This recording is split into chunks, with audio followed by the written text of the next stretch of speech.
do the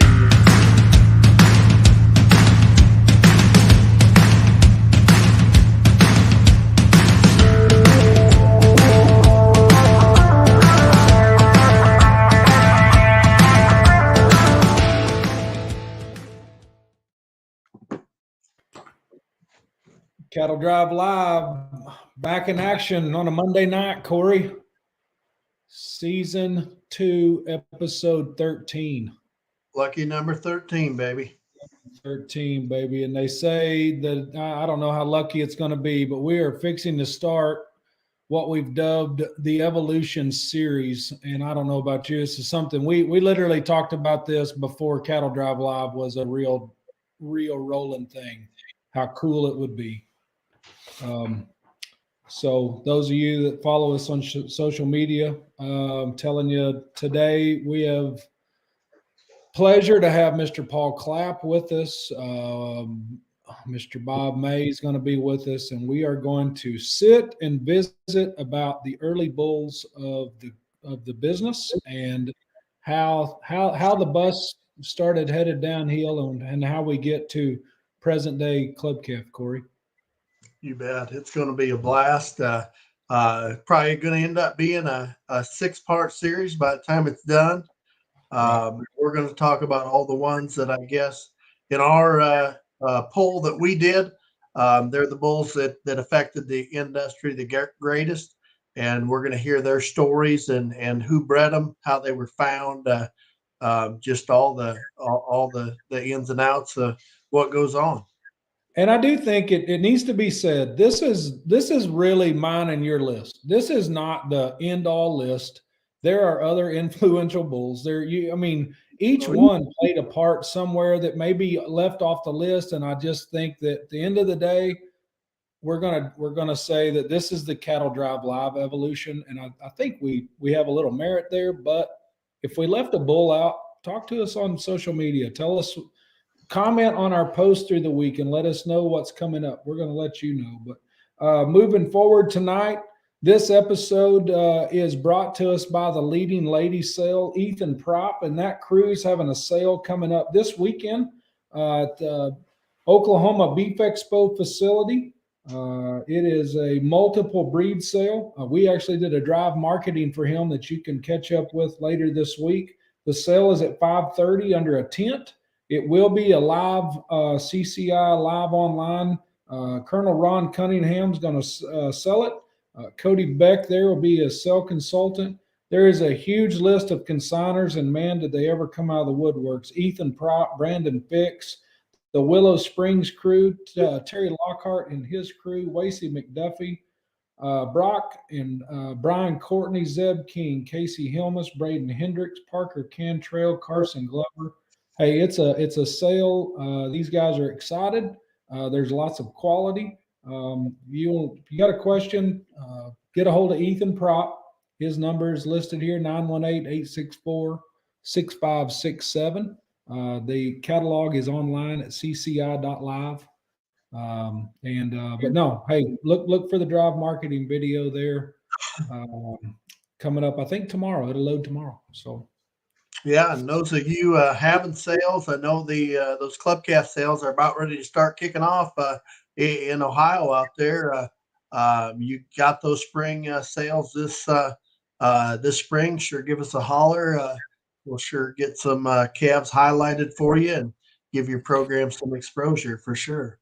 Absolutely, and something new. Our new website's up and running finally. You can check it out at thedrivemarketing.com. You can check in all things Cattle Drive Live. You can check out the drive marketing. You can hear a little bit more about Corey and myself and Paige and Lacey. And if you're interested in advertising on either one of our platforms, there's a page that's directly related to that. And you'll be able to also see the companies that tied to us for a year and some unique year-long partnerships. And so you'll start to hear more about them. Tonight's what's that place up there in South Dakota, Corey? It's kind of a big deal. 605 Sires and Donors. I mean, when we got a partner for the year, we got a big partner for the year. So But no, we're excited to have the Schrag family involved with us for the year. They've got some huge news that we're going to talk about later. But hey, there's a guy that's going to come on here. This I don't know where he's at. Is Kent Jakey around tonight? It's the only guy, is Kent Jakey is one of the few whose mom wanted a girl and dad wanted a boy, and he found a way to please them both. And so, Jake, good to God. have you. Unbelievable. Seriously? Hey, you're just that pleasing kind of man. Well, how are you, buddy? Hey, I'm good. I've had a great week since last week. Last week we talked to you. I was in Lima, Ohio, and I am currently sitting at the Dowling Ranch in Dodge City, Kansas. So I've not only put on a lot of miles, but we had a big event in Stillwater last Saturday. So had the grass to grid bull sale, and it was Corey was down. Cordy and Katie came down and actually hauled a couple more bulls up to 605 for us. And I think the new building ought to have a big G-bar on the end of it, probably. Ooh, got a wing, G-bar wing, they say. The G-bar wing, yeah.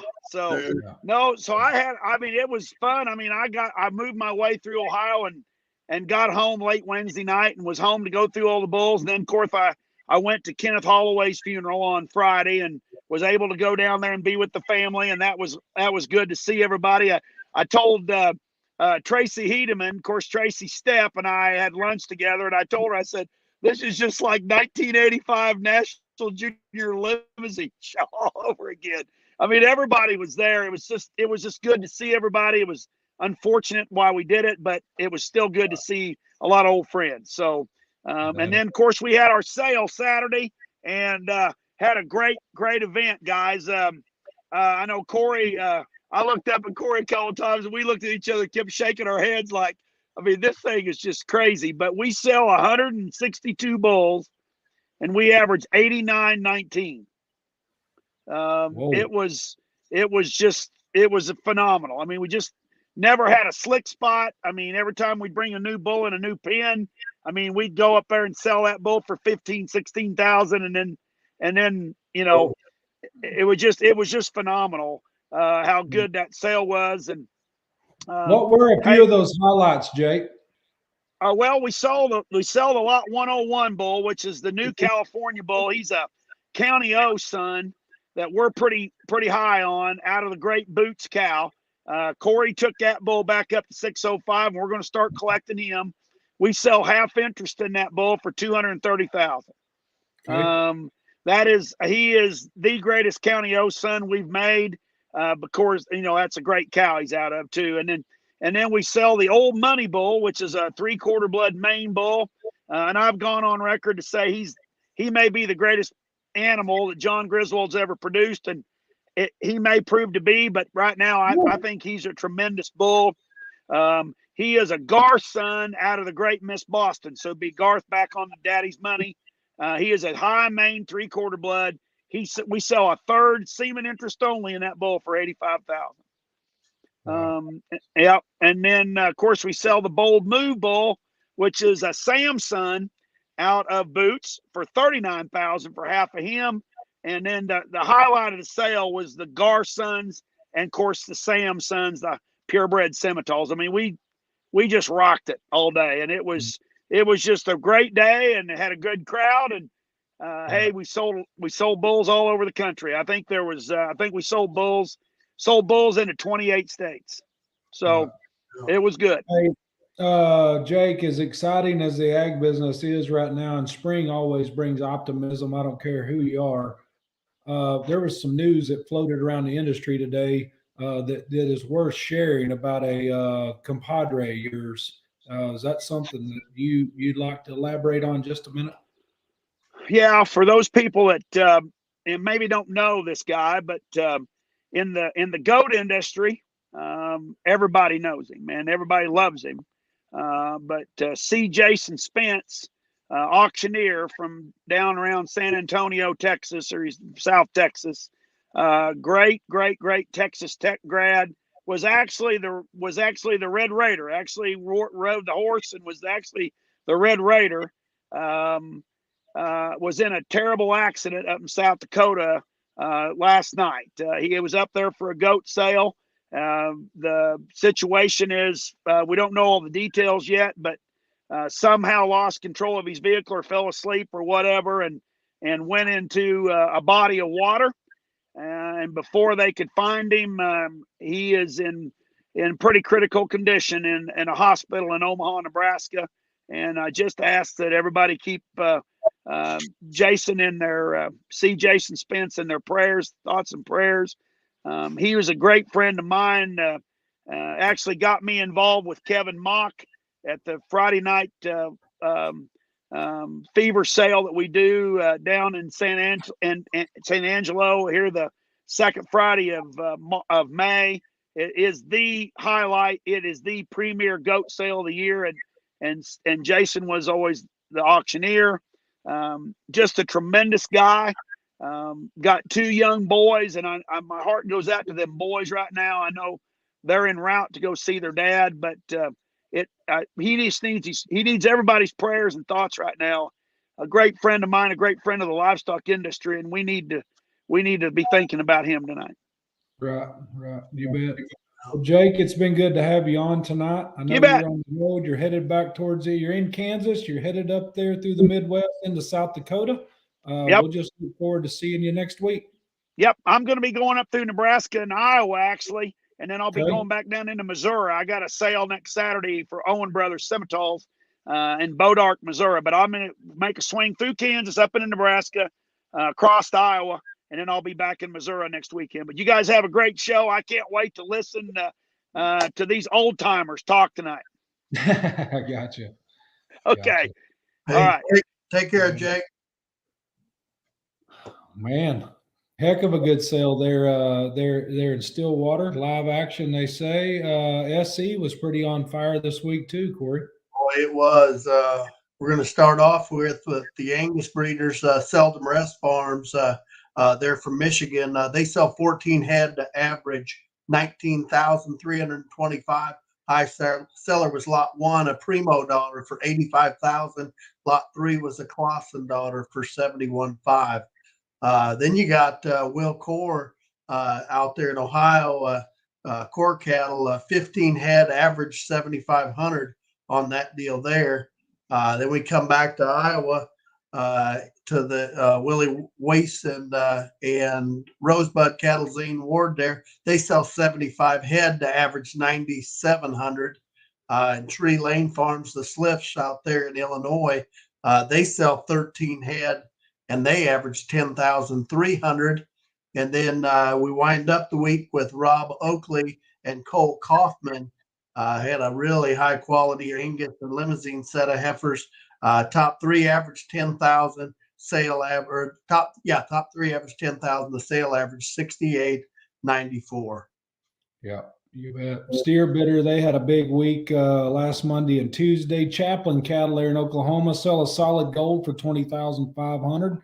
An in guide at 19,000. A chosen one at 14,000. Tracy Goretzka and his crew, they sell a Here I Am at 15,000. An in guide at 14. A Sugar Bear at 27,000. Floyd cattle sell a El Chapo steer for 17.5. An in guide at 15. Laramie Priest Genetics. Hey, how about this? A Huff and Puff at 40,500, Corey. An in guide at 20,500. Another one at 15,000. A good business at 15,000. Drive Marketing customers, Ashworth Show Cattle. In guide at 33.5, an in guide at 10,000, and a trust fund at 14,500. So we talked about optimism just a minute ago. I would say those buyers are fairly optimistic. Well, these steers still good cattle in the country right now that can be bought. So these steers and show heifers and bull sales have just been absolutely outstanding this spring. Mm-hmm. Yep. And I'll tell you what you do. You don't have any of those things without some pretty high quality semen. And with us right now is owner, operator, I don't know. He'd probably tell you that none of that's true. He just pushes the broom around there. But we are very fortunate to have Corey Schrag with us tonight at 605 Sires and Donors. Corey? Hey, guys. How are you doing? Real good. Good deal. Good deal. Hey, 605, tell me just real quick, when did 605 start? We opened in 2017. Okay. And I guess, the idea kind of came from, we sort of saw a need in the area and a need in the industry for sort of another sire collection facility. And I called one of the absolute giants in the collection industry, John Weston, and asked him, hey, would you be interested in helping us kind of get this thing started? This is a really crazy idea that Melissa and I have. What do you think? And old John, he didn't bat an eye, and he was on board from the very get-go. So from there, it was just we were off and running and coming up with plans and coming up with business plans and kind of how we wanted to run a business and how we wanted it to go. And basically have never looked back since. Right. Growing up, you'd always hear people say that good businesses are just a result of good people. And I think that that's exactly the thing with you guys. You and your family have always been such good people, and you've always been very forthcoming with your word and your integrity. And I think that it's showing with 605 and not only the quality of semen, but your customer service. I don't know why you got Corey Thompson around, but I mean, it was a weak moment. Yeah, weak moment. Gotta have somebody throw the mud at. That's right. No, but I'm serious. You said 2017, and I knew it wasn't that long ago. But it's just you guys are such an industry giant today. In terms of everybody seems like they want their bulls there. And tell us, is there some news floating around the business of a ribbon cutting this week that I think changes the game for all of us? Talk about that. Yeah, we're super excited. We did cut the ribbon into our new ST Sex Semen Lab last week. Did a couple of collections last week and really kind of hitting it hard here this week. And just super excited about what that's going to bring for our customers and what that's going to bring to our business. It's been a great partnership so far. I certainly want to thank everybody at ST Genetics for being willing to work with us and kind of take a leap of faith on us up here in South Dakota. The whole thing kind of started actually from a phone call from Thompson to the guys at ST, and he kept working his way up the ladder and finally got to the main dog and said, hey, yeah, let's go for it. So here we are. But I just want to, again, tip my hat to everyone at ST Genetics for their faith and their confidence in us. And every step of the way, every step in the process, from the first negotiations to coming up with construction plans and construction ideas to now as we get into production, working with ST has been absolutely first class. So again, I just want to thank everyone involved with that organization for their faith in us and being willing to work with us up here. Right. The other side of 605, it's not just a semen collection facility. You guys are a donor facility too. Thompson and I visit quite often about the amount of donors that come in and out of there, whether you guys help these customers get them there, you take care of some donors. I know you work with ABS. Talk about that a little bit. Yeah. The donor side of it actually has really grown exponentially in the last couple of years as well. This year we are working with ABS now, and it seems like it's been a really nice customer service advantage for our clients, and production has been more than satisfactory. It's just has really been a nice partnership with ABS on the IVF side. I got you. Well, I tell you, you just can't say enough. You're only as good as the crew you got. And Corey and Melissa, I got to say, have done a great job of putting together a great crew down there. From Dakota and Preston in the collection room, Katie in the office, Sammy's heading up the Sex Semen Lab. I mean, everybody plays an essential role down there for sure. Yeah, that's for sure. Thompson didn't put himself in that category, but he sure has been a game changer for us. Not sure it's always a good direction or not. he has definitely been a game changer, and we sure appreciate everything he does for us up here too. Right. Corey, talk to us real quick about your location. Is it's in the hotbed in South Dakota in terms of club calf traffic. I don't want to just say that because you guys collect way more than just club calf bulls, but you're in the heart of bull country. How much foot traffic do you feel like you get for those guys, for people passing through to get to see the bulls? Talk about that. It seems like this spring it's been, go ahead, Corey. No, go ahead, Thompson. But this spring it's been, I was at the office on Saturday morning. I think we had 5 people through looking at bulls before noon on Saturday. And when you get the quality of bulls that we've got up here, quality attracts quality, and those people just want to come and see the bulls that they're using for AI, and they want to see the bulls they're flushing to. And this is a really unique opportunity for them to come kind of one spot and see that many good bulls is something we're pretty proud of. Right, absolutely. And it's not just Club Calf bulls. Corey Thompson, tell me, how many different breeds would you guys mess with? I would say it'd be easier to tell you which ones we don't, probably. That's okay. There's a really good set of Angus bulls there, both numbered bulls and show heifer bulls. There's really good Hereford bulls there. Simmental deal's really, really deep between Griswolds and Wernings and just, you can go on and on. Schnabels. There's just a lot of good Simmental cattle there. That's a breed we're really strong in. Like I say, it'd be easier to tell you what breeds we don't got around there. Right. We've even done some bucking bulls. You can tell Gerald we've done bucking bulls before. There you go. That'd be good. Just get them by the horns, they say, huh? Right. Hey, this time of year, obviously, for your customers' sake, shipping, I don't care if you're trying to ship a pair of underwear across the sea from Hanes, there's a holdup in terms of shipping. And I know semen probably going to be a little bit under the wire this year as well for your customers. Is there a recommendation that you guys have right now for a guy that needs semen from 605 to go to another location or their home office? What kind of recommendation do you guys have moving forward in spring getting juice sent? Yeah, I'd say the biggest thing is really try to plan ahead. And we understand that emergencies happen and situations come up, and catch us by surprise. But, just plan ahead and know that it's going to take a few weeks to get kind of what you need to have shipped to you. We've got a big fleet of shippers. We've got 20 some ordered, new ones ordered that still aren't here yet. So we do all we can here. But as long as those guys at home can kind of plan ahead and look at their calendar and know when they need things by and give us just a bit more heads up, we certainly appreciate that. Awesome. Yep. Thompson, I don't know if there's anything that we've missed tonight. Let's talk about it. Just make sure, Corey Trog, is there anything on your end that we need to make sure?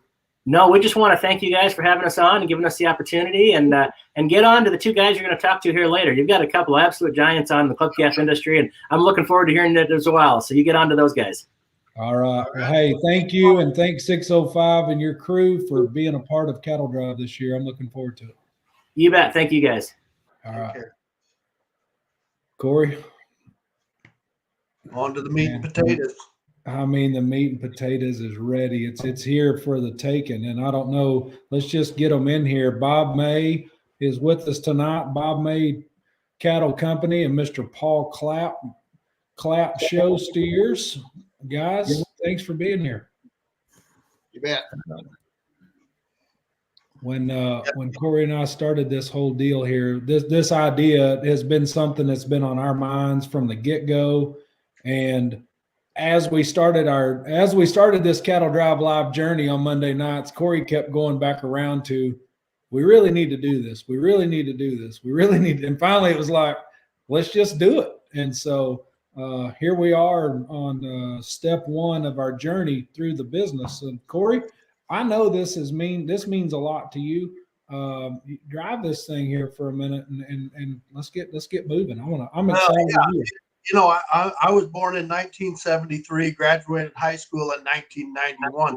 So I grew up in my grandpa's basement in the 80s, looking through Select Sires, Carnation, genetics catalogs.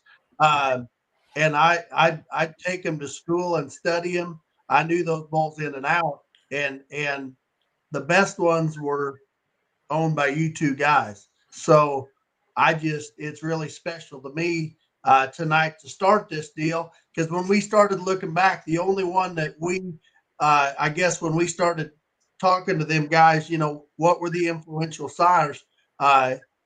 You guys owned the bulls that were popular back then and just happened to still be alive, is what it amounts to. So we're gonna start with you guys.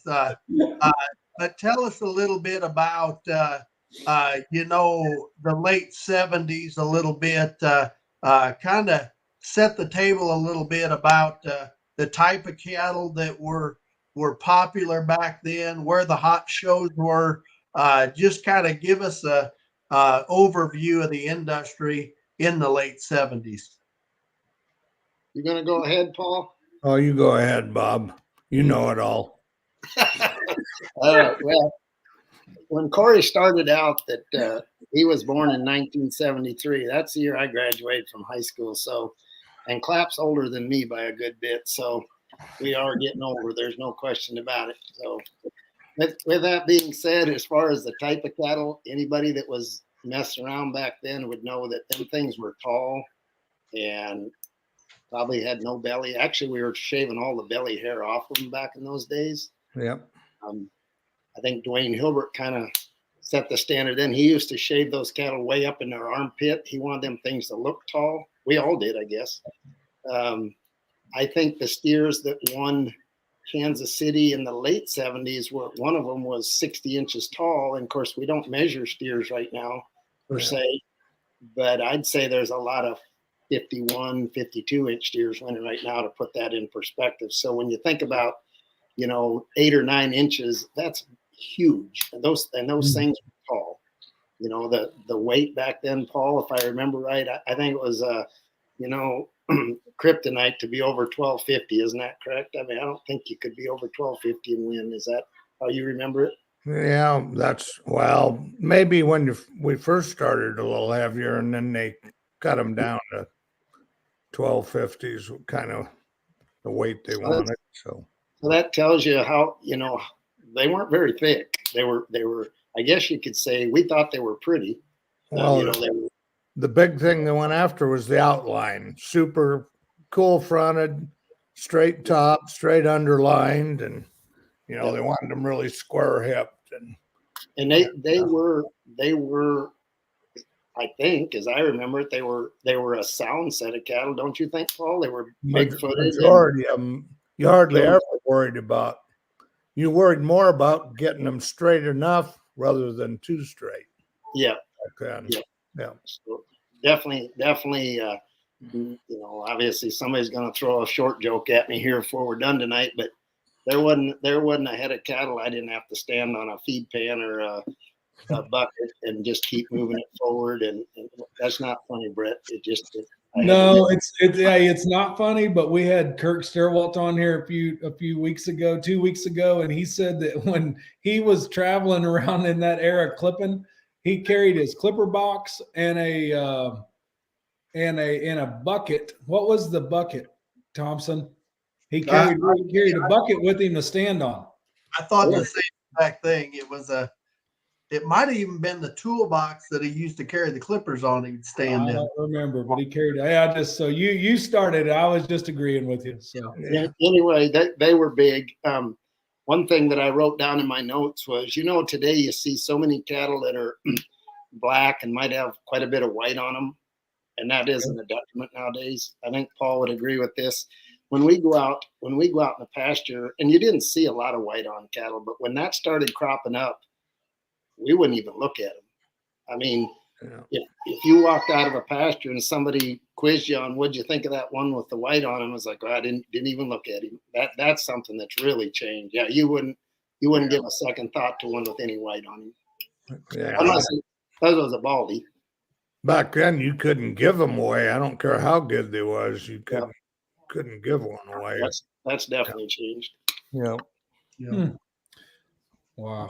So when you guys got started I guess we're just going to have to just say late 70s. Wouldn't you say that, Corey? Let's just start right there and let's talk about that. Was that when you guys were out shopping, were those cattle on the maternal side, were they just cold-blooded cows, or did they have some pedigree? I mean, we visited a little bit, but I mean, just in terms of what the cattle's pedigree would have read, would they have just been bulls on cows, or would there kind of been a few popular bulls? Because that was early AI time, right?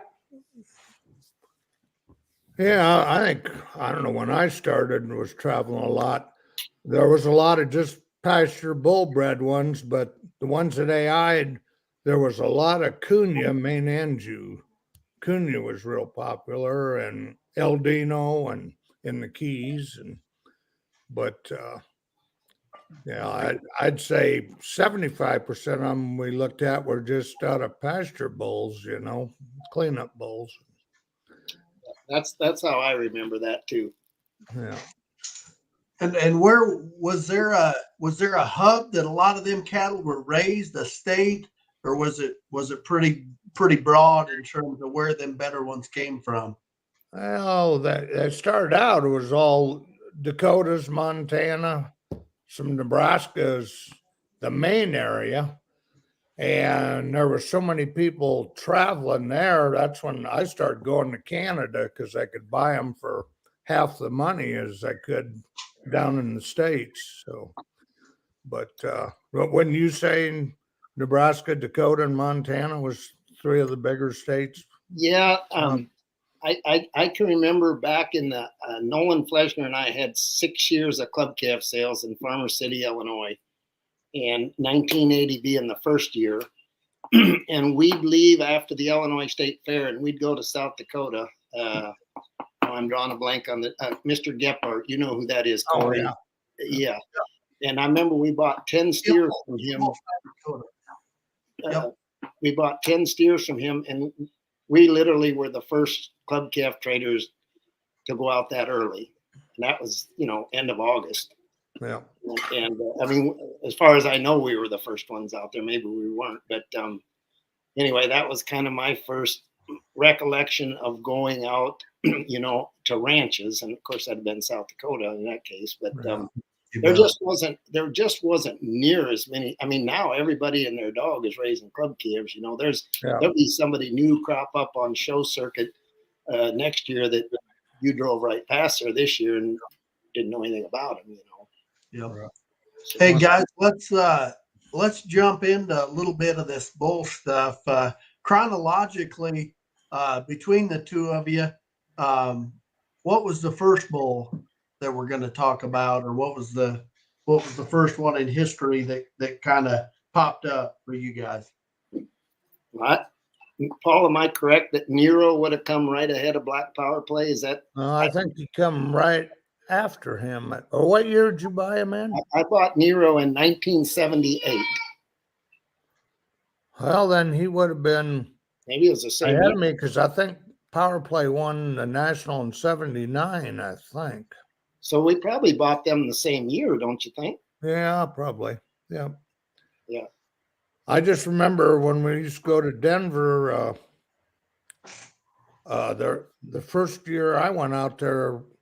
There was only one key bull on display, and that was one you fitted. So, what was his name? Black Nero. Yep. And then next year we took Power Play out there, and I think it was just him and that Black Nero again that was actually on display. So. Okay. Well, yeah. That now Black Nero, we didn't own him. We fit him for Louisville, right? And he won Louisville in '78. So. That must have been when all this started for both of us, Yeah. So, Bob, where did you come across Nero? Obviously, you didn't raise the bull. Tell the story. And I know that, but tell the story you told me the other day about Nero and the process to buy the bull. Okay, so there was a gentleman by the name of Walter Mize from Texas that owned Nero. I've got a picture in my office from years ago when Nero was a calf selling in Canada, and Sophia Loren, and anybody listening to this that's young, they'll have like, who the heck's that? But people more of our age, she was a movie star. I think she was from Italy. She's in that picture. But anyway, Walter Mize owned that bull, and every month on the back of the Key Journal was a picture of Nero. And I was just convinced he looked like a white show steer. Of course, in that picture that's showing right now, he looked big, but he wasn't for that day. But anyway, I went to look at him at what they called the American Herdsman Institute in Ozark, Arkansas, in the summer of '78, and that's when the ball started rolling. while I was there looking at him, and I got a really good butt chewing from Paul over this, but I had saved up enough money at that time. I had $10,000 I could scrape up to buy that bull. And I called Walter Mines, and he was kind of a grumpy old man. And I offered him 10,000, and he was real short with me. And he said, "No, I'm not going to sell them to you for 10,000. I want 15." And so a while later, Paul in a conversation asked me if I bought that bull, and I said no, and he wanted to know why. And I told him about the money difference, and and I remember it like it was yesterday. He said, "Boy, I wish I was as smart as you are." And I said, "What's that supposed to mean?" And I said, "You know, within $5,000 what that bull's worth?" He said, "If you think he's that good, you need to come up with 15,000 and quit worried about it." So I called the old grumpy guy back again, and then he chewed me out. Clapp chewed me out for not buying him, and then Walter Mize chewed me out, wanted to know where his money was. And I said, "Well, I don't know what you're talking about." I said, "You know, I offered you 10,000. You said you wanted 15." He said, "Yeah, well, you never sent me your 10,000." So I ended up getting the last laugh from Clapp because I still got him bought for 10,000. But anyway, that's kind of how it all started. I went with a cousin on vacation to Hot Springs, Arkansas, and drove up to the American Institute and found him. And while I was there, and I'm sure we'll talk about this in a minute, but while I was there, there was a cow with a calf inside, which was sired by Nero, which subsequently 4 years earlier, that was a full brother to Sugar Ray, the calf she was nursing inside. And that would have been again in 1978. And kudos to Paul. He went with me when I went down to pick up Black Nero and a bull called Wintour to bring home to fit for the national show in Louisville. And I told Jack Phillips from the American Herdsman Institute, I said, "I'll take those two bulls and fit them if you'll sell me that steer calf." Well, he was still a bull sucking that cow. And that's a cow we later called Supermom. And so for $500, they sold me that bull/steer. And Paul went with me to pick them up. And on the way home, I remember this like it was yesterday. And I in my mind, I'm certain this is correct, that Paul is the first guy in America to ever sell a $5,000 steer. We were driving home from that trip, and he said, "Want to know if I wanted to sell that calf?" And I said, "No, I think I'll keep him for my brother." And $500, mind you. And Paul said, "You won't sell him for any price?" And I said, "Well, what are you talking?" And he said, "I'll have that steer sold in a week for $5,000. And I don't know if it's word for word, but I remember telling Paul, I said, "That might be the stupidest thing I've ever heard come out of somebody's mouth, that somebody would give $5,000 for a steer." And sure enough, in a short period of time later, he sold that calf, and he went on and won Kansas City the next year. That was Sugar Ray's full brother. So anyway, that's whoa. You're telling me that 4 years before Sugar Ray, a full brother to him is the first $5,000 steer that we know of, and wins Kansas City? In my mind, that cow had 5 bulls in a row.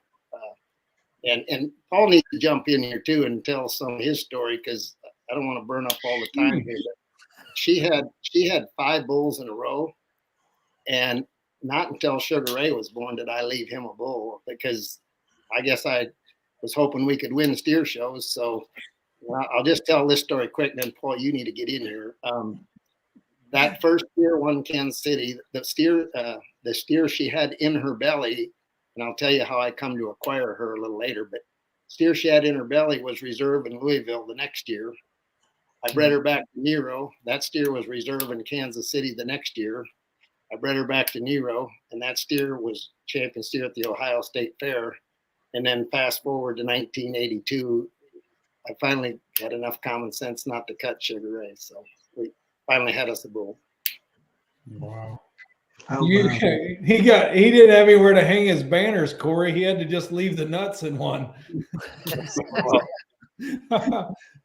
Well, when we made that trip back, all the way back, he was bragging on this Wintour, Bull, and Black Nero, how good they was. I mean, that was all I heard. I mean, and they were good. They both won the national. And I said, you're looking at this totally wrong. I said, the best animal on that trailer is that cow. And I think she proved that. So yeah. So I gotta tell you a little more about the cow. So we go to the National in Louisville, and they send that cow back with me because they were supposed to have that original steer that Paul sold for 5,000. He was supposed to be weaned when we went down there to get them, and they didn't have him weaned. So they were supposed to have him cut, and he wasn't cut. So they just threw the cow on. They said, "Oh, after the National in Louisville, we'll get the cow back." Well, the cow never left my place. I think she was 22 when she died. But at any rate, when those two bulls win their two divisions in Louisville, I'm all jacked up because I had nothing, and I thought I'm going to get a cash bonus here. And they come to me to talk to me, and they said, we feel like we need to give you a bonus since both those bulls won. You just go ahead and keep that cow. You don't need to bring her back. So, Wow. So that cow actually was a big part in where I live right now, as far as buying a farm. And Paul was right. I mean, I thought those two bulls were the end all, and the cow on the trailer was proved to be the most valuable asset on that trailer. Wow. Hey, Paul, talk to us a little bit about. I know I showed a couple of them in my show career. Talk to us a little bit about Black Power Play and what what's the story behind him? That's when I started going to Canada, and actually I was mainly looking for steers, but I'd always buy a bull to trade on or something, and found him in southeast Saskatchewan, and thought he was pretty good, and I could give $700 US for him. And he just he had, for a key bull, a lot of them had reputation of bad disposition, but he was just quiet as you'd find one. And I bought him, and I took him straight to Bob's, let him fit him for Louisville. And I bought his mother then too. And then the next year I went back and I bought his sire, Lacombe Gigolo, and also Black American Gigolo then. So they all came from this same herd up there, Grant Dunham, that raised them, and wasn't heard of probably that much at that time. But after that, then like Hartman's and them started going up there and had a little more competition buying then. So You bet. So Black American Gigolo was after. he was after Power Play. He was after Power Play. Yeah, a couple of years after, I think it was. Or Yeah. we showed him in one. Yep. You bet. Yep.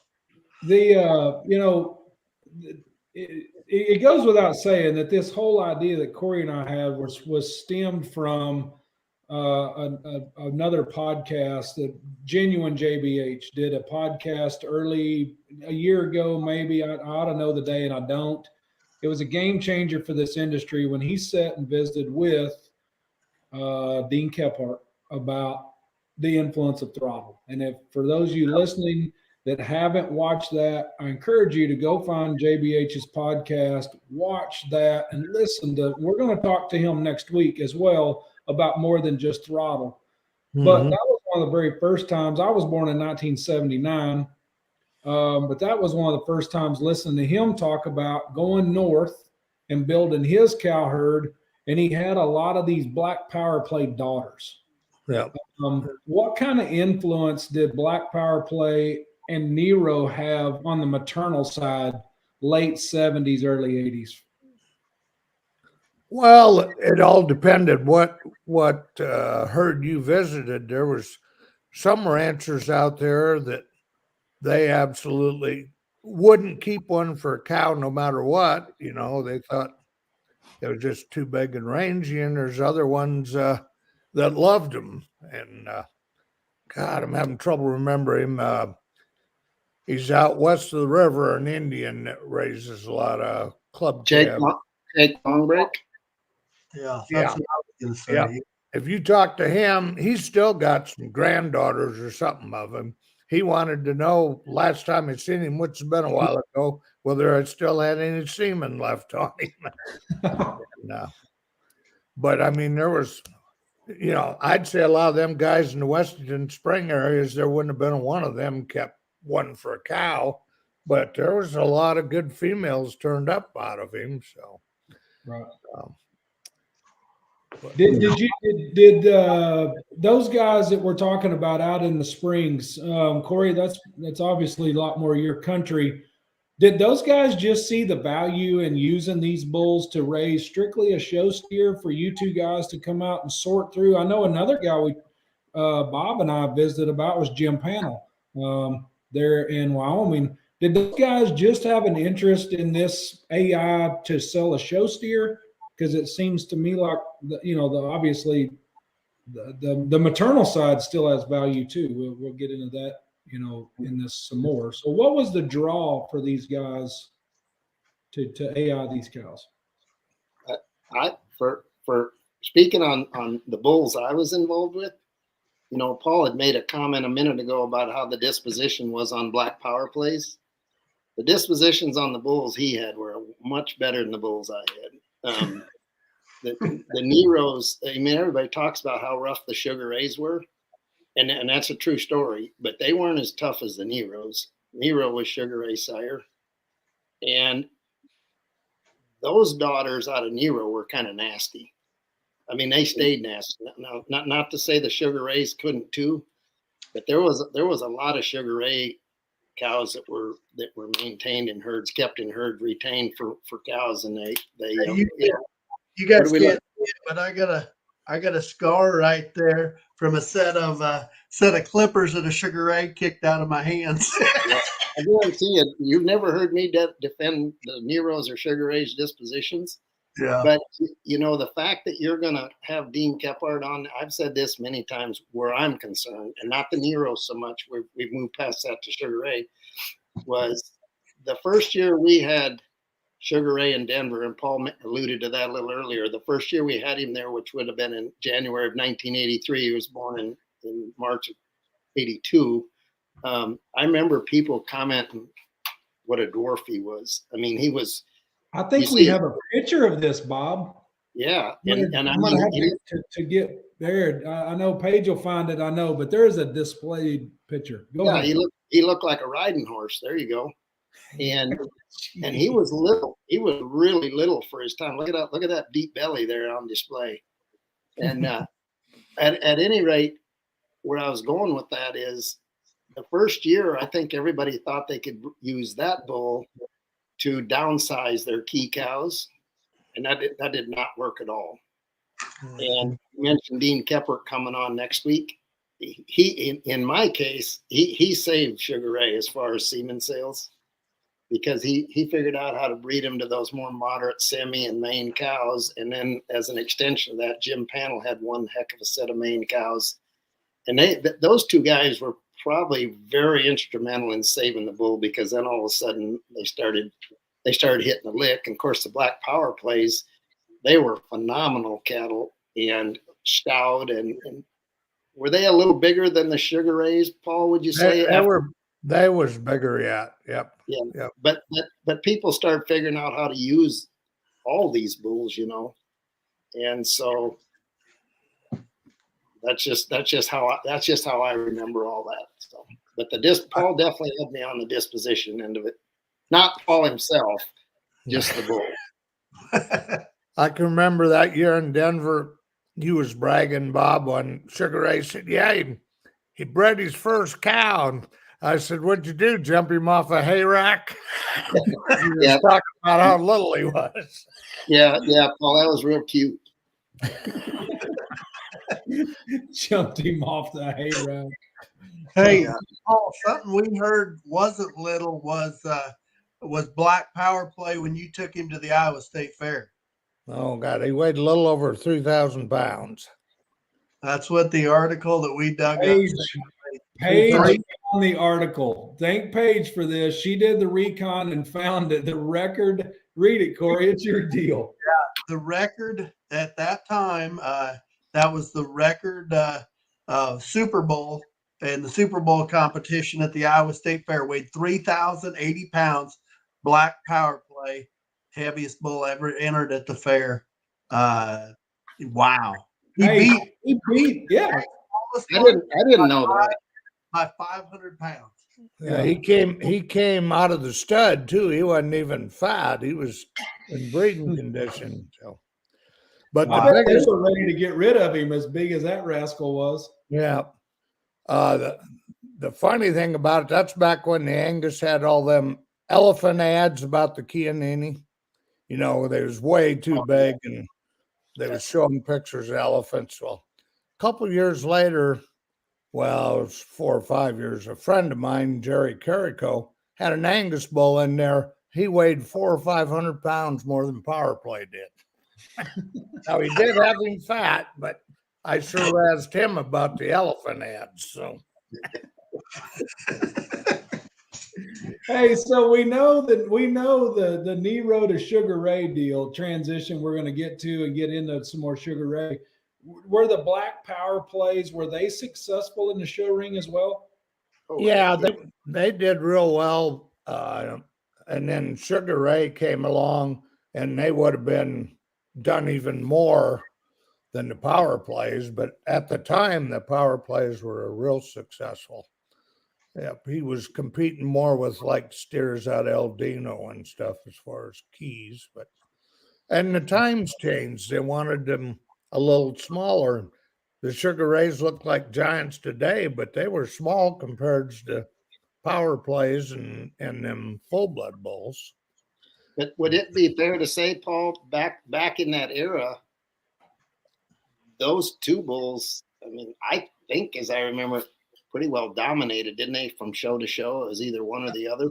I'd say pretty much, yeah. Yeah, I mean, I'm not saying every single time, but I mean, there was some Aldinos, like Paul mentioned earlier, that bull was a little older than Nero, I think, and they were good cattle. I mean, they were darn good cattle. They were hard to beat. So, and he was a full blood key. Okay. Right. Yeah. So was power play the first black one though? Was power play kind of the first black key bull though on the scene? It'd been second to that black Nero that Bobby had showed. Oh, black Nero that Bobby showed. Yep.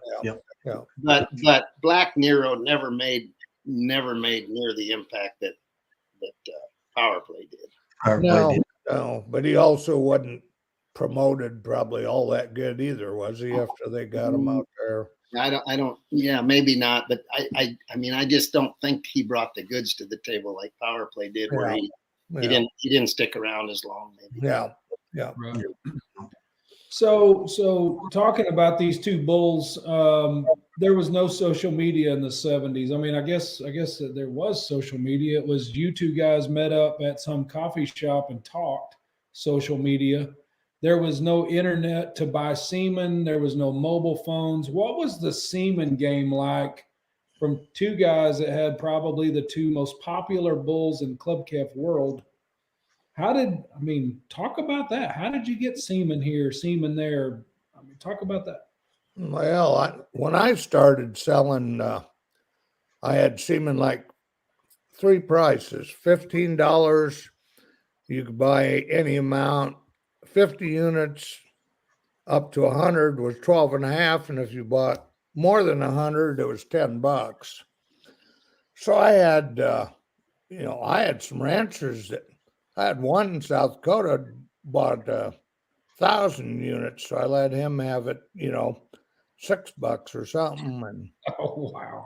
SEK Genetics, they bought 20,000 units from me.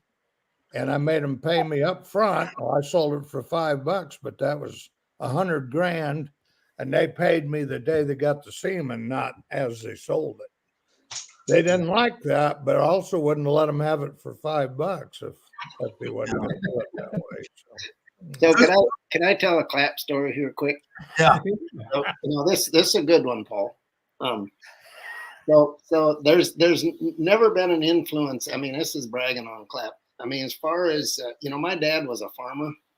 He carcass cattle. We went to Chicago International. The last year for Chicago International was 1975. So a lot of people listening to this don't even relate to that. But Paul single-handedly taught me everything I learned.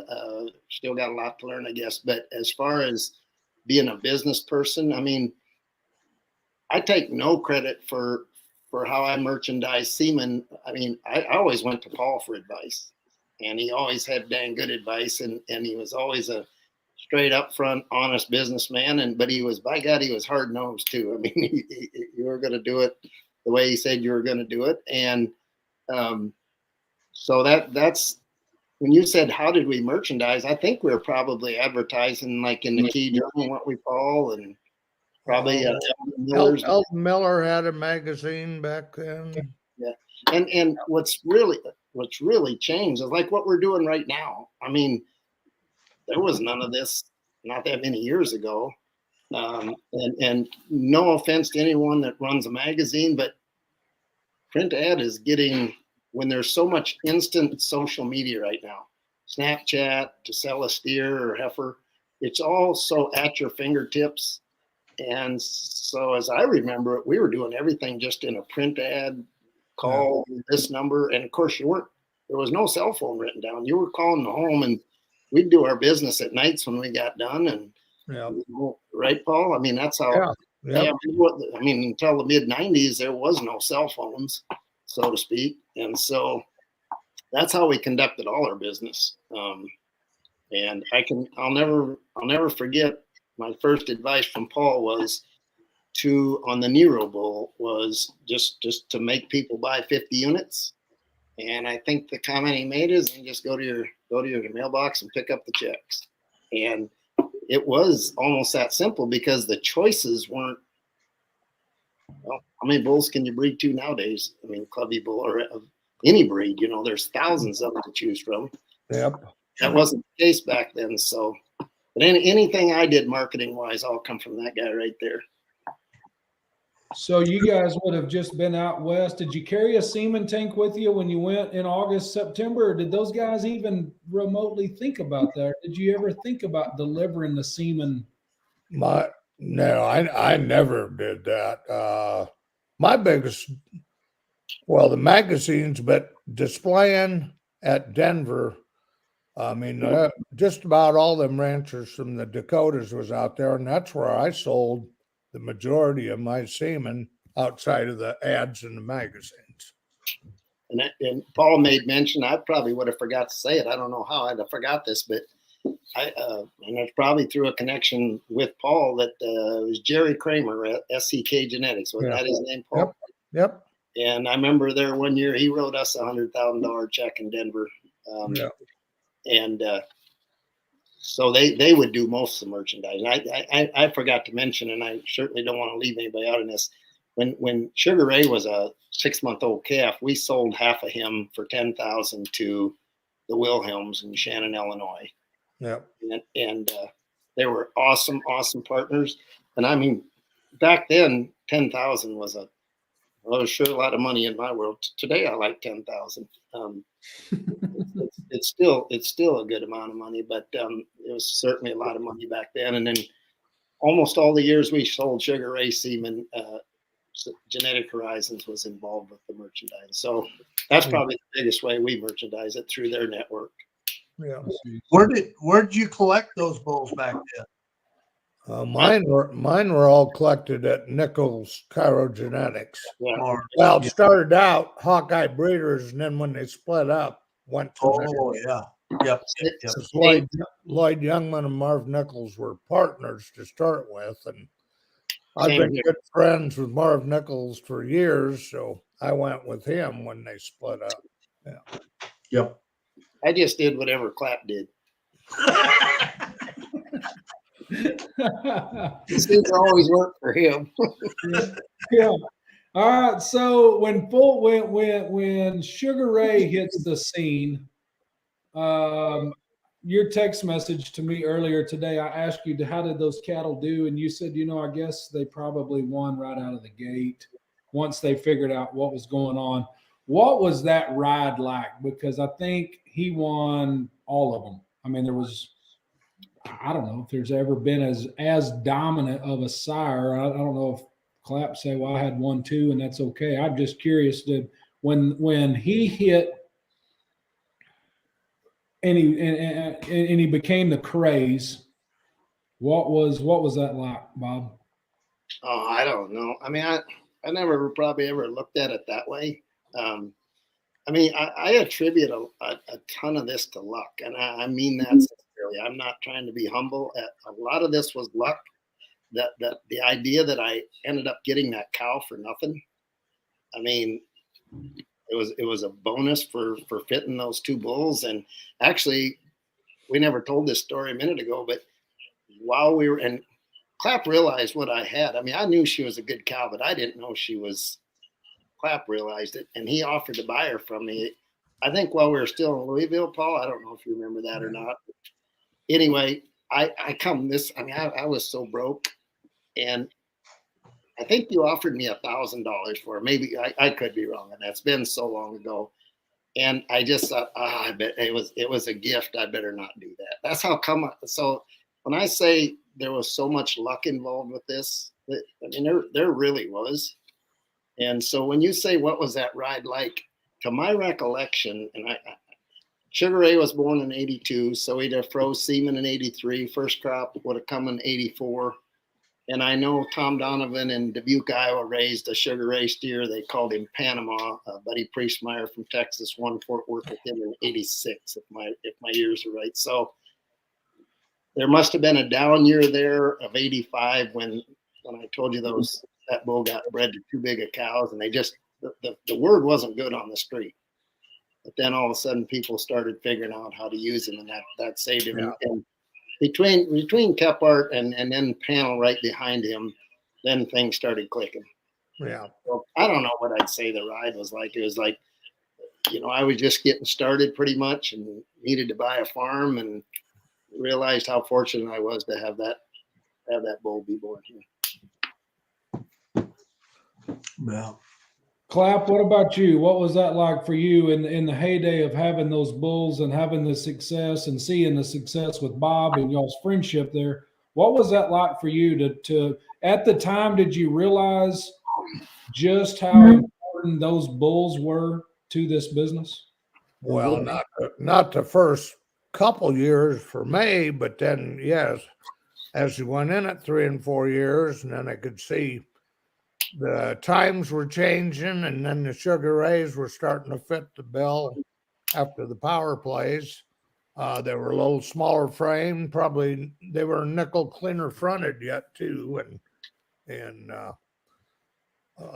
yeah, you could just see that those were 2 of the bulls that were leading the industry at that time. Can I get out in the weeds here just for a second? I got another Clapp story I got to tell. So I was in I'm just bragging on you, Paul. I was in Kansas City clipping on a steer, and they called me to the office. And again, this is long before cell phones. And you always get nervous when they call you to the office. You don't know if somebody got in an accident. You don't know what the heck's going on, why they called you to the office. And so I went to the obvious, obviously, and they had a phone number written down there. And they said, you need to call this number right away. And it's I don't even know if they put Clapp's name on the number, but he was up, he told you he'd spend a lot of time in Canada buying cattle. Oh, yeah. And so he called me and told me that he had just bought me a steer. And he was a Simmental cross, wasn't he, Paul? A red baldy. I mean, a cherry red baldy. But he saw him walking down off of a loading ramp out of a straight truck. And he talked the guy into loading him back up on his truck. Is this right? Yep. And so he didn't have to wait for the whole feeder calf sale. And what would you guys take a guess? My sister Carolyn won the Wisconsin State Fair in the late 70s. I don't remember what year, in the late 70s. What do you think he gave for that steer? He wanted to know if I thought he gave too much for him. I remember in the phone call from Kansas City. I don't know. I mean, 500, 600. No, I don't. 250. 250. Oh, So I got to realizing just how bad, poor and broke I was that summer. I got to kind of laughing at myself. I was driving. I owned the pickup. I was pulling a borrowed trailer that Clapp owned. The block and shoot in it Clapp owned, and I did pay him for that $250 steer. So that's how times have changed from back in the day. But that was a steer he bought in Canada out of a feeder calf sale. He won our state fair. I think it was 1978, something like that. Now tell him what you told me at the state fair. I don't remember. What did I say? You said you never thought he was any good until July. I don't think I said that. You did too. shoot. Wow. Hey, Bob, I got just one for you, just an observation. You know, but obviously Paul's a mentor of yours, you know, so it's cool to have you guys together, but you're probably one of the only guys in the industry that have shown champions out of every bull that we're going to talk about in this series. Just tell us a little bit about, I mean, you talk about stayability and years in the business at a high level. Oh, how are you doing? This is Blake. Blake's going to help me here. Awesome. But So, you talk about longevity and stayability at a high level in an industry as tough as the steer industry. I just think it's so cool how, you know, and now Brock's involved, had been involved for years here. But your family, from when you started at the very beginning till now, you know, obviously you've had success with cattle out of all the bulls that we're going to talk about in this series. You know, obviously they've changed, but you've adapted well. Just talk to us a little bit about, you know, what you and your family have kind of developed up there in Wisconsin and what's in the water. well, I think, you know, Paul and I talked about those tall cattle, and they were good in their day, weren't they, Paul? I mean, Oh yeah. I mean, they wouldn't work at all today, but they were good in their day. And I think the thing is I mean, it's what I love to do, and I think you got to be involved in it on a daily basis because there's been a ton of changes. Obviously, the cattle are way hairier now than they were then. They're more moderate. They're probably shorter spine. And do I agree with everything that in some of those changes? No, but you can either sit around and bellyache about it, or you can just kind of change with the tide. And I mean, don't get me wrong. I think these things are so good right now. If we can keep an eye on the structure of these things and keep some foot size in them, and I think the guys that are doing this, what Paul and I were doing back, what we've been talking about 40 years ago, I think they're really doing an awesome job. And it's incredibly competitive. I think something that's changed immensely from back what we've been talking about 40 years ago is, I think, Paul, would you agree, back in the day, you could have probably named the top, let's say 10 fitters in America. We'd probably would have agreed on them, right? Oh yeah. Yeah. Give or take. Yeah. And now that's per county, so to speak. Yeah. And so, you know, back in the day when we'd get a steer ready, one or two guys would fit the steer that you were trying to win a major show with. When we were at the Congress, I kind of laughed to myself. I walked up to a heifer of my daughter's, and there was no place for me to be, and that suited the heck out of me. There was 7 people fitting on that heifer, 4 legs, a belly on each side, and somebody doing top and tail head. And those things are so impeccably fit. I'm not just talking about our heifer, but so many cattle are so impeccably fit, and it's fun to watch. It's highly competitive, and you know, Brock's come back in. Brock and his wife Aubrey, my new daughter-in-law, and Blake you just saw there, and it's a good fit here because, quite honestly, there was a time when I was young that I wanted to be considered one of the better fitters in the country, and that's not my desire today. I like to go find them, and as long as the good Lord keeps my eyes intact, and some people may think I'm already past that, but anyway, I like evaluating them and finding them, and Brock's got pretty handy with the clippers, and so it seems to be a pretty good fit. Hey, Paul, we've heard a lot of good stories about you from Bob. Do you have a story that back at Bob about him that you can share? Oh, I can tell you about his driving. Has he ever pulled into your place and get out and stretched and drove the whole way? He probably drove from the end of your driveway because he had somebody else drive the whole way, and then he said, "I want to drive into the ranch." Sounds like that's what. He did that to me and another guy. We was down and went to Texas. Well, I drove the whole way. And he gets out of the pickup. He drove into the guy's place. And he told that guy, "Yeah, I had to drive the whole way." And so on the way home, I made this other guy not drive, and I wouldn't. We made him drive the whole way. Boy, he was begging. We finally had to give in Missouri somewhere because he couldn't take it anymore. But I was going to make him drive the whole way back. Oh gosh, that's where Mike Bagley got that, isn't it, Bob? Yeah. Well, we were actually pulled into Hilbert's. Remember that, Clapp? Yeah. In Hawley, Texas. And while we were there, some guy, I agreed to haul a trailer load of Charolais cattle back north, and so we couldn't stop.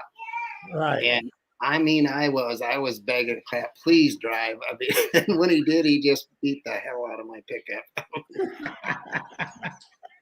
Hey, Clapp, as we start to wind this thing down, there's a lot. I don't know. Maybe there's some people on here that know, some don't know. Your place there in Searsboro, Iowa, still today houses some pretty high quality livestock. Tell us a little bit about the end of your era and the start of another at the same location. Well, I was getting ready to retire, and how I got hooked up with Wade Rogers was through Jerry Ferguson. They were good friends, and Jerry knew I wanted to sell my place. He didn't live too far away, and he brought Wade up there, and we ended up making a deal. But yeah, I thought I made a lot of money while I was there, and it ain't a drop in the bucket to what he's doing. He's gathered it up. Hey, as we do wind this up, and I guess Paul, I'll ask you first.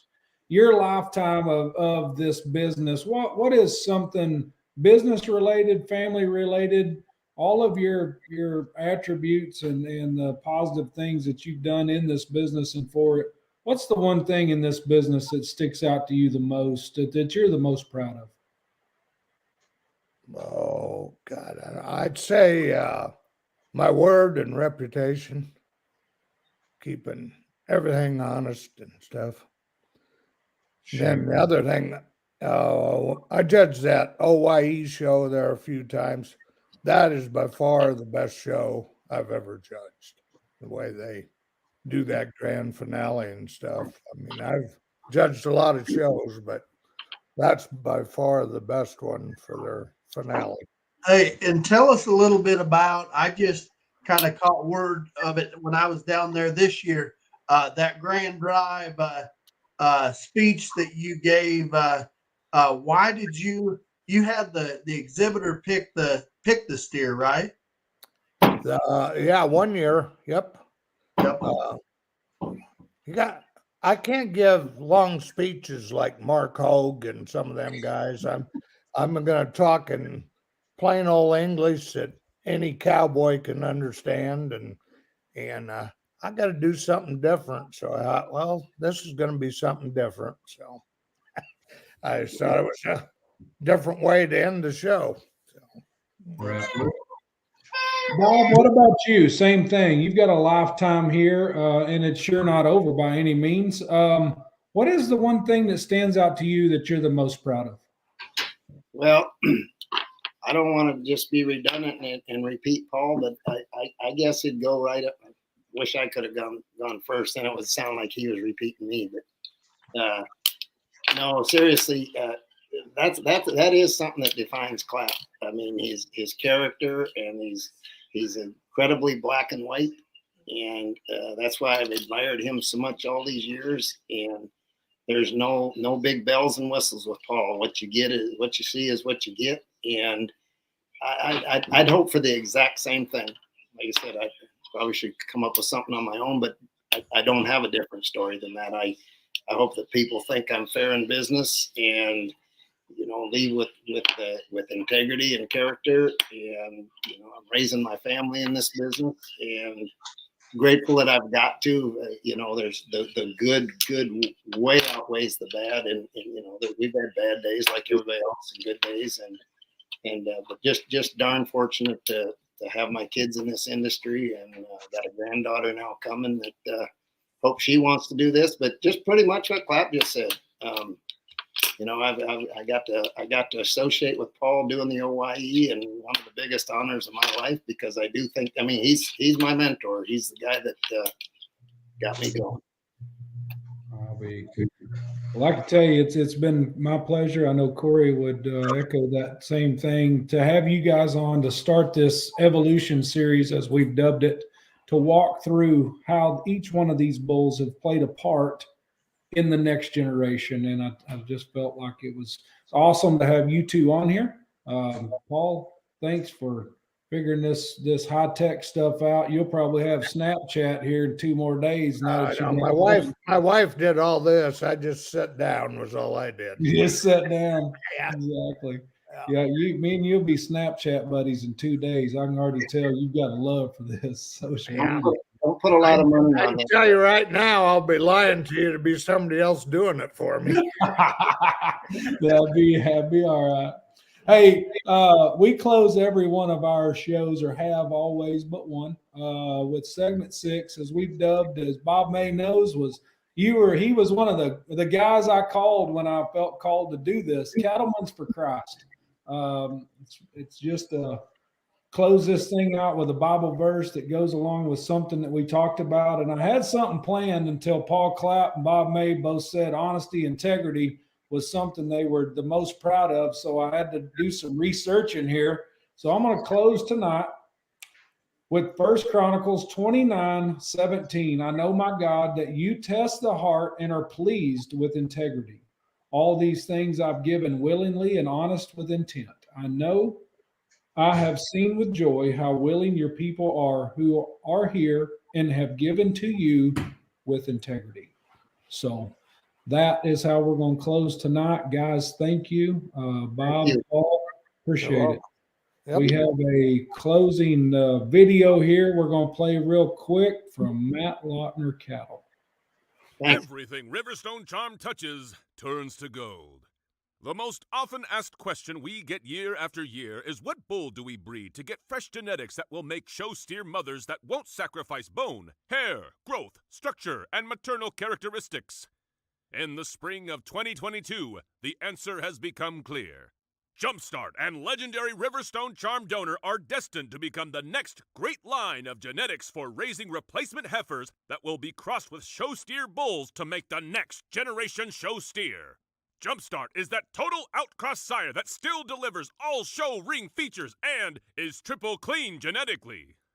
Check out one of the nationwide leaders in depth of quality from MLC Spring Farm visits at breeder Kurt Schwartz in Kansas, and see what you think of his granddaughters and grandsons of Riverstone charmed from his maternal-made Riverstone Charmed multiple flush groups. Call or text Matt Lautner Cattle at 515-391-9540 to order